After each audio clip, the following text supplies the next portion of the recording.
Sure. Uh, Yes. we start talking about anger and rage, and now we have Dr. Foojan Zeine. She's here with us from Los Angeles. And hello and welcome to program, Dr. Zeine. Hello, Hi, nice Dr. to Singh. meet you. Hi, Shar. How are Pleasure. you? I'm well, Same. thank you. It's a pleasure. I've heard wonderful things about you. It's a pleasure. Absolute Thank pleasure. All my love. Dr. Zeine, what's the definition of anger? Anger is a normal emotion that every single human being has, and it grows as as a child. We have it as we grow up. Especially anybody who's had a 2-year-old knows that they have a tantrum. That's where we first get the 2-year-old tantrum. So anger is a very normal experience that we have as one of the top five emotions that instinctually we have it and all the animals have it. It's a protective type of an emotion, when it's a taking a stand emotion. It's an emotion that saves us.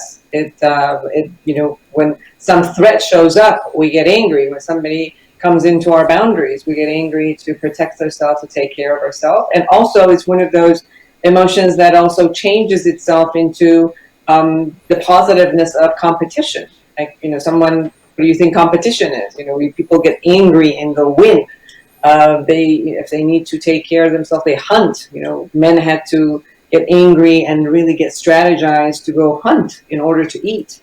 So it's an appropriate emotion when it's utilized in an appropriate way for the construction of our world and moving forward for protection. But it is also dangerous because it can be used for destruction. So at this point, we could see it both happening these days, where the anger is taking a stand, being assertive, wanting what you want, saying, having your voice be out loud, heard by people, taking a stand, saying that I'm not going to take this. But then you also have the other part, which people are enraged and they create a destructive act of looting or destroying properties and wanting to take revenge. And so now you certainly within the past week have seen both sides of it side by side.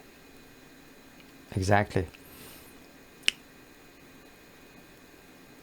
Who's going to talk? Sorry, we don't have. Okay, one more time. Short, sorry. Go ahead. I was gonna say, can you expand a little bit more on the difference between rage and anger? I know that, rage is a little bit more of an intense form, but if you could just expand on maybe like particular examples that have been going on recently of what would be rage and what would be anger considered, so people can, I think people are not, difficult for them to understand, when they're angry and when they're enraged. Does that make sense? Sure. I mean, If I that can think be that clarified when you look at a bit the more. intent, Does that make sense? yeah, sure, it does.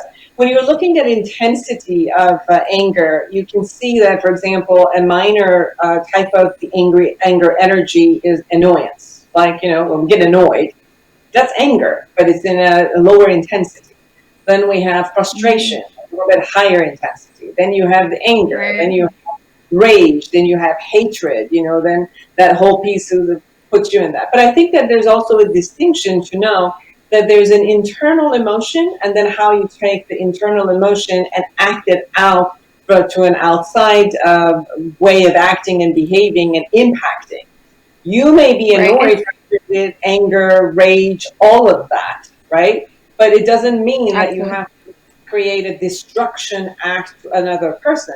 So I think that's the distinction. The distinction isn't necessarily about whether it's anger or rage. Anger or rage internally can be just a different type of intensity. But I think what is important to know is, are you using your anger in an assert or rage even in an assertive way? You could be enraged and still take an assertive Mm, act in order to create right. something that works, or you can create a very, very aggressive way of being, which you're destroying another human being, another property, yourself, Absolutely. or any of that. So that's the distinction which I think that I would like to for people to get to know. When, for example, when you're looking at what's happening right now, the anger or the rage, when it's happening in an assertive way, it happens in a dialogue. It happens with everybody getting up, putting up a sign, stating exactly what they want. They're making emotional conversation. They come in, they talk, they even talk to the police, or they state what they need to say. They come on media. They'll put on print. They take a stand for what they want, and they create a solidarity. Where does it turn into an aggressiveness? Is when they start fighting with each other, whether it's the police fighting and creating the brutality, or whether it's someone who's protesting, getting physical with someone, or somebody who's not even part of the protesters or the cause, but they're just pissed off because they don't have a job, or they see an opportunity that they can, win something or gain something, and they Right. go to destroy properties. That's a destructive act that is happening under the name of anger or based on anger. So that's the distinction that I think, if people think that just because I'm angry or enraged, I have the right to throw it out. And I will say, no, you don't have the right to throw it out, but it's really important and about how you communicate it and how you address it, so that it creates something for betterment of the world versus the destruction of the world that you live in. Yeah, exactly. It's kind So of like fighting fire with fire. Right. so Right. what's No, the best seriously. with all this situation, what's the best respond as a responsible person to all these things, and because we need to be responsible about each other and planet, right? So we can see lots of crime. What's your opinion, Dr. Zain? I've been talking to a lot of people the past week, whether it's been through the social media or have been my clients, which I've spoken to, friends, family. And what I've seen is everybody's on the edge. Whether you're part of the group that is protesting, or you're watching the television, or watching the news, everyone is on the edge. Like, it only takes a small flicker Yeah. to, create Absolutely. a whole rage out there. So I think what is important to actually understand is, what are you angry at? For example, if you are an African American, you might Yeah. be angry at a concept that's happening to you right now, or a whole systematic racism, or a historical concept that it's come down to you step by step and you have to face. And obviously, you have that anger. If you're a white person, you might have an anger right now because of not having a job, because you had to stay home for 3 months, and 40 million people right now are out of jobs, and the poverty or the uncertainty that is going on, or that you don't like what's happening. If you are from any sector, any place, people tap into their at any point where they were abused. Maybe they got stopped by a police, and they really experienced police brutality, regardless of whether you were white or black. So first thing is, know what is it that you're angry at, and what is it that it's what triggered your anger.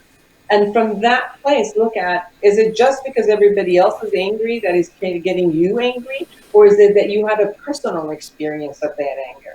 Is it a historical anger that everybody's getting up, and it's like it's a crowd mentality, that when you are part of a crowd, that you just go with the crowd and create this energy. So when there's too many people there having the same experience, you also connect with that experience and synergy? Or is it that you actually have a personal concept? And that distinction, I think that it would get you to understand, do you really have a message? Do you really have something to say, which is important? And can you share it in respect, Right. being respectful to yourself and other people who you're sharing? Whether you're doing that in social media, or whether you're doing it with friends and family, then sharing the pain. I put something on my social media, which is like, just share your pain with me. Just share it. Just say what it is, but be respectful in how you do it. You don't have to damn another group in order to do it. So that's a way Right. of doing, sharing your ideas. So then people in creating the same mind will come together. If there are things that needs to be done with communication, great. If there's things that need to be done because you're going to create policies, then you need to share and go to the people who are going to create policies for you. For example, in the United States, you can write your congressperson, you can write your senators, you can write your city council members. These are the people who are supposed to have your voice. So share with them what it is. Vote. Right. Vote. Not only for the president, but vote for every single person that you can vote. Share what Absolutely. you need and tell them that what policies that can be made. That's how your voice, in an assertive way, will be going out. And if you need a new law, find people who agree with you and have them sign a petition so you can go and create those policies. Another way is to communicate with your friends and family in teaching, in learning, in getting to know someone who's just not like you. Because when we get to know people, we're no longer prejudiced. When we connect with them heart to heart, we can't be prejudiced. And if you know someone, if you're white, meet somebody who's black. If you are Muslim, meet somebody who's Jewish. If you are, from another country, meet somebody who's from another country. Get to know them, get to understand. I remember going on a trip with a group of people, which there were a lot of African American friends of ours who were there for the first time in my life. And I've lived here for almost 46 years. But because I'm a foreigner, I didn't come here knowing or with the acknowledgement or having the understanding of what this racism or systematic racism was even here in Los Angeles, in United States. Mm-hmm. And although, we had a black president, and I thought, well, maybe it's done. Maybe it's great, because obviously if we voted for a black president, then it wouldn't, all the issues are done. And to my ignorance, when I actually went on a trip with some of our friends who were African American and really listened, not only to their experience growing up, but also what they called systematic racism. And what, they gave me documentaries. They educated me. I got it. I understood because they educated me. The same way that maybe we go back and, when everybody around the United States called, the axis of evil, or in the hostage taking, we were at the place that everybody was looting and stabbing and pouring paint at us when we were there. Nothing happened. And you know why? Because heart to heart, I was explaining, and I was young, I was only like 17. I became friends with Wow. people, Mm-hmm. heart to heart. When I became friends with people, they knew who I was. They didn't think that I was the hostage taker. They knew who I was, that I loved them, and I got them that they loved me. So when you get to know other people for who they are, prejudicism goes away. Wow. You exactly, you said something like yesterday I heard from Coach Bonnie, and she had the same experience. Can you hear me? I can hear you. Yeah, she had the same experience. She grew up in New York, and she said same thing, because she said I built very peaceful friendship with people, black people. I never felt anything bad about that, and anything. It was amazing. Thank you so Right. much. So, Shar, do you have any question? Because I have one more question after you. Well, I got cut off a little bit I know. because of the reception, but I think I want to make a point, and you know, it's this Your voice is break. We cannot. anger and rage. It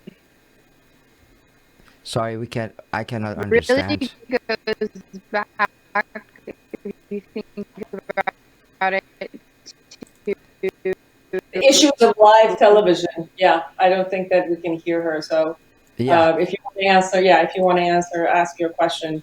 Well, this is what So, we go through when we go through live television with internet. Oh yeah, well. exactly. Yeah, exactly. So, unfortunately, she has a problem with internet.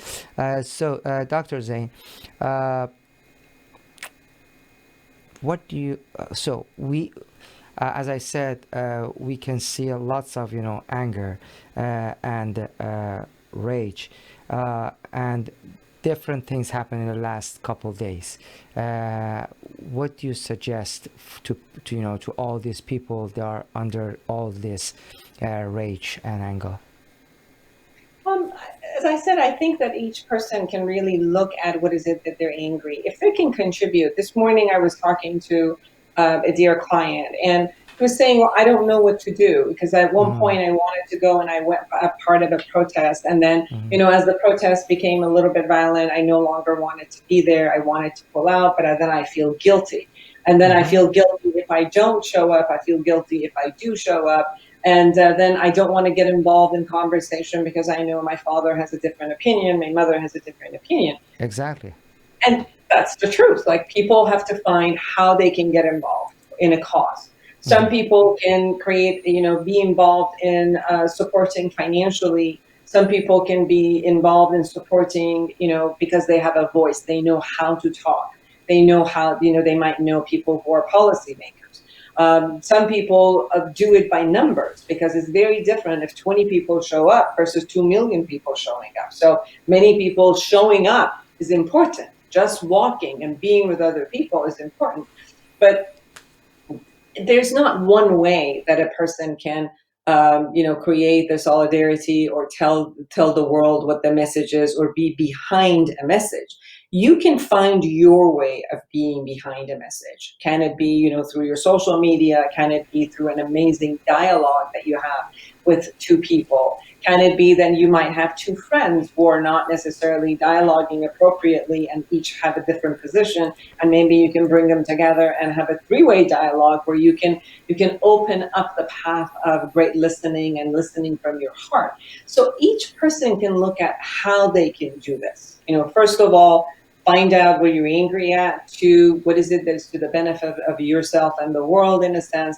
Then figure out what is the contributory way that you can. My contribution is the way that I'm there for my clients so they can go through all that they can go through. I've been in media, my own show, this show with you, and all the other shows that I have, in order to, bring another type of information for people. So pick your own way of being a contribution at this time, because this is a historical time. This is an important time, and everyone can relate one way or another to the way that is happening. I am really honored, and I love the young group, the youth that are going out there. And usually it is the youth and their energy that gets up and does things. So it could be that the youth are out there walking because they can. Mm-hmm. Someone who's a little bit older might not, might not handle the walking. So that's the part of that.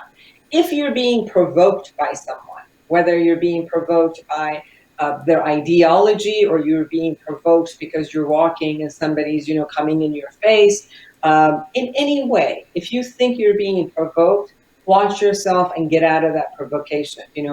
People can come in and provoke you with some sort of an anger, but it's Mm-hmm. your choice whether you want to play that game, or you can shift. And don't worry, it's not your ego that's being hurt. You need to use your frontal cortex and see, is this appropriate? Is this appropriate for me to find myself into fighting and a physical altercation, which at the end of it I'll come out bruised or even dead, or somebody else dead, and it's not worth it. So Right. I think it's important for you to stop the provocations, come back and handle whatever it is in a way that is useful, that when you come back in a hindsight and look back and what did I do, you can see that I was proud of myself through this prior period. Exactly. But Very good. can you guys Yeah, hear me or sure. no? Now we can Am I hear you, back? Shar, from Washington, D.C. And As what's your my question? No, my question is just so when when you have the anger and you have the rage, right?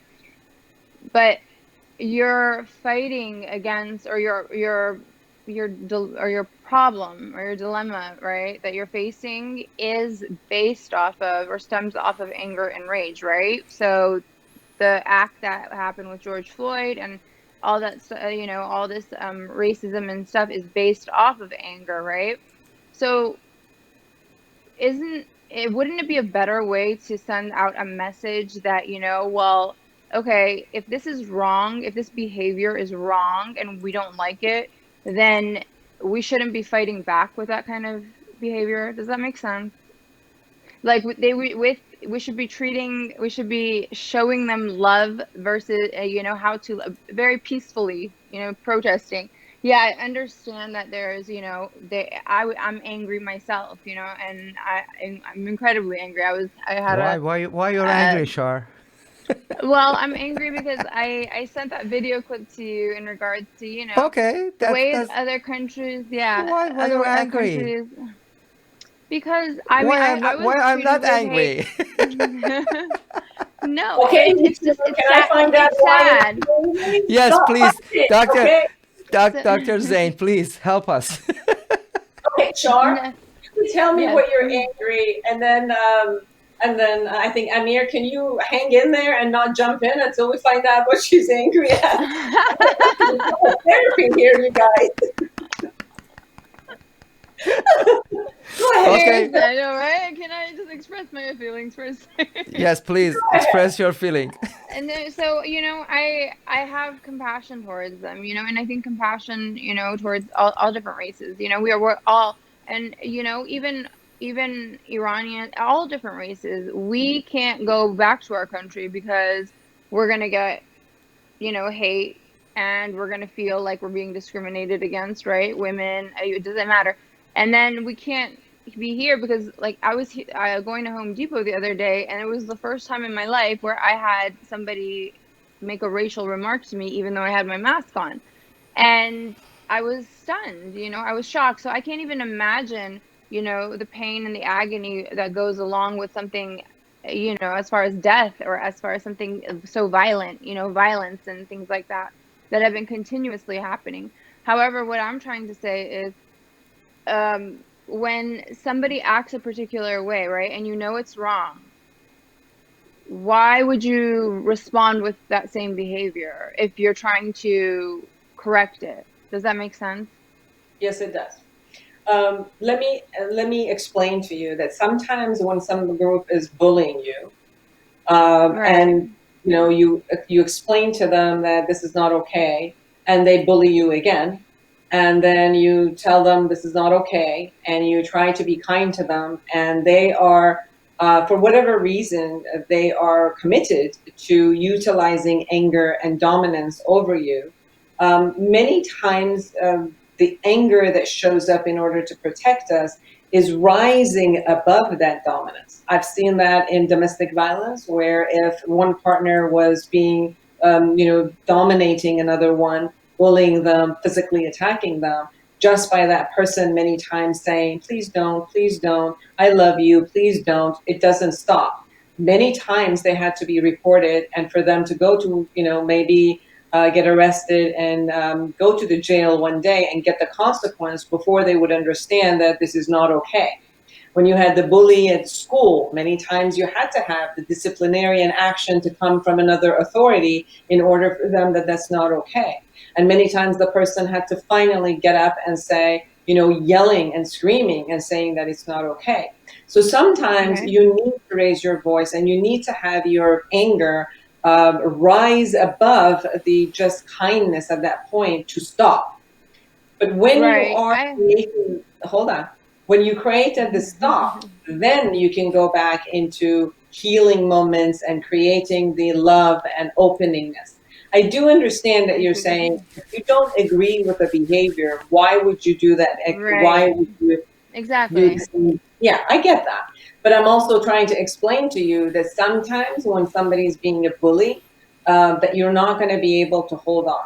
Now, what you see in right now is that what people have done is take a stand. They took a stand before about this, many years. Every year, every decade, when something happens, they took a stand. But unfortunately, it didn't change the system. When one of the football players kneeled, it didn't change it. So there's conversations, but it didn't change. So it was good that conversations happen, but at one point there needs to be an actual change. Not only for systematic racism that was there, now it has to be a systematic change. And that's why you're sensing that the rage is coming. I still want to make sure that you guys are not putting, because I keep hearing this conversation, and I want to make sure that, at least this is my opinion, I'm not saying that's the truth. I'm just saying this is my opinion. Thank you. I think that the people who are protesting with a message are not necessarily the same group that are violent or being looting Right. Right. and doing robbery. Mm, So you got to I distinguish agree. between, okay? The people who are doing the robbery are the people who are coming from different places. There could be groups that are doing this in order to take revenge. They're doing it to provoke, and could be people who are just taking advantage of the space and have nothing to do with the message. So if they can distinguish these two from each other, then you can see that it's not like, oh, because I'm doing something wrong and they're doing something wrong to me, I'm doing it back. These are completely Right. different concepts. Regardless, bullying, abuse, robbery, hurting another human being, whether it's physical or emotional, is completely, unacceptable in anywhere in the world. So you can give a Of blanket course. message for that, yeah. But if you're asking me why, from a psychological place, why would somebody do that? I also want you to understand, why would it do? Would it make it better or right? No, but that's the reason they do it. Right. Amazing, That makes so sense. profound and very good. Thank you so much, Dr. Zeine. Beautiful. And uh, anyone need to contact with Dr. Zeine, www.foojan.com, foojan.com. This is the best way you can contact with Dr. Zeine and ask for help if you have anger or any problem. Anyhow, thank you so much, Dr. Zeine. Thank you Are so you guys okay much. now? Thank Do I you need to so do much. any therapy between the two of you, or are you guys okay? I'm okay. Huh? Oh, the anger between us? So are you still pissed at Amir? Do I need to do anything around here before everything No, is no, okay? I swear I actually had a conference, or I had a Instagram live today with an author, Evan Carmichael, and he wrote a book, Built to Serve, I believe it was, and I read it like I'm on my third round. But anyway, so his message is that we're here to serve people, right? That's our purpose. We feel good, that is what our instinctive behavior is to, when we feel good, when we feel like we've served someone, or we've done something kind for someone, and that's what's like kind of the norm, right? However, sorry, and however, when it goes off track, that's when we feel like we're not doing what we're supposed to be doing. But anyway, no, so he asked me, he said, when we were doing the live, he said, do you not like anything, or is there anything that you don't, or any person that you don't like? And I said, I have no hate towards anyone. There's just certain qualities I try to keep myself away from, or I stem myself away from. That's it. But I can't sit there and, because nobody's perfect in this world. Nobody. We're all fighting and battling our own demons. It's just a matter of, compassion towards one another, and, just knowing, that we putting that energy into ourselves, rather than putting the energy out and trying to hurt and harm other people.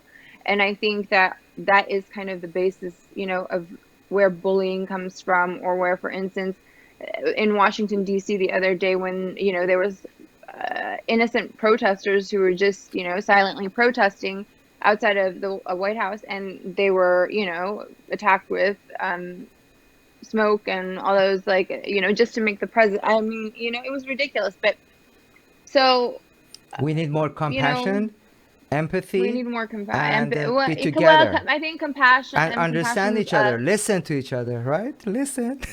compassion is one step beyond sympathy and empathy, I think. Yeah, Sympathy is exactly. pity. Empathy is feeling what somebody else is feeling, or being like, okay, I understand what you're feeling. But compassion is so beautiful, because you don't pity the person, and you've never been in that person's shoes before, but you can just be with them, right? And have love, and, care for Exactly. them. And last word from Dr. Zain, please. I agree with you. The only thing that I think it matters is that if you don't take care of your own anger, compassion, just it's almost like you're going to put chocolate on top of a card box, or a pile of crap. So Hmm. inside, you have to actually understand and how to release your anger Self-awareness. before, yeah, before you accept that, you can turn from inside out into a love. And you cannot have anger and love and compassion all at the same time. So, and you Exactly. can't That's just very say, true. I'm not angry. Well, if you are, you need to honor that anger, release it in an appropriate way, and then open your heart into love and anger. So, it's important to look at your emotions before you can shift into a positive sense versus just, cliche, just, putting the facade of that, because that's, I That's think, what's been true. happening, where underneath the anger is rising, while on top we're being politically correct and we're just love, love, love, and then the shit hits the Well, fan. that's where I think it goes back to focusing the energy on yourself, because it's self-acknowledgement. You know, you acknowledge the fact that you're angry, you acknowledge the fact that you're going through something difficult, you acknowledge all of that, and then once you've overcome it, that's where you can be compassionate. That's where you Yeah, can, yeah, so I exactly. think that's key. It's And that, important that the go end ahead. goal obviously is oneness, is being together. This the togetherness media is being together. It's understanding that we're all pretty much the same and very close, but our differences are very little, and our similarities as human beings are much more. The differences are in cultural perspective, that we can honor each other, and the only way we can honor each other is to be curious and to have the curiosity and the intention of learning about each other. There's so many beautiful cultures around the world that if we just say, I only want to be in my own, it's very limiting. So opening ourselves, our heart, our views, to kind of expand ourselves to the rest of the world and look at this beautiful tapestry that we all have. So that would be my last word. Thank you. Thank you so much. Thank Amazing. you. Thank you Thank so much. you. And see Beautiful. you Thank you next so time. much. Have a wonderful evening. Bye bye.